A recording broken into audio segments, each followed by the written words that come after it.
అరెస్టులతో TDP ప్రభుత్వం YCP నాయకులపై కక్ష సాధిస్తోందని మాజీ మంత్రి పేర్ని నాని అన్నారు. జోగి రాజీవ్ అరెస్టులో లీగల్ ప్రొసీజర్ మిస్ అయిందన్నారు.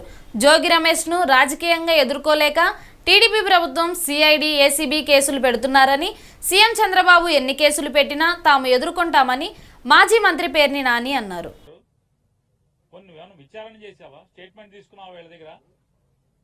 ఇంత పద్ధతిగా అంటే లీగాలిటీ ఎక్కడా మిస్ అవ్వకుండా, లీగల్ ప్రొసీజర్ ఎక్కడా మిస్ అవ్వకుండా, చట్టరీత్యా లేదా మనీ ట్రాన్స్ఫర్ చేసి కొన్ని ఏమన్నా డబ్బులు అకౌంట్ ట్రాన్స్ఫర్ చేయకుండా కొన్నారా?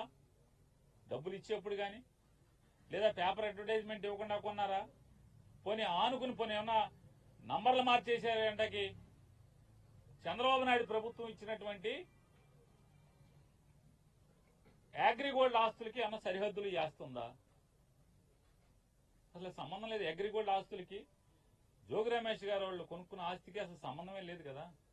లేని పరిస్థితుల్లో ఇవాళ సిఐడితో అదే ఆగస్టు 2వ తారీఖు ఒక కేసు కట్టించి, ఏసీబీతో ఒక కేసు కట్టించి, విచారణకు కూడా కనీసం పిలవకుండా ఏం జరిగింది, నువ్వేం చేశావు, నీ పాత్ర ఏంటనే విచారణ కూడా చేయకుండా జోగి రమేష్ గట్టిగా మాట్లాడాడు, గట్టిగా తిరగబడ్డాడు.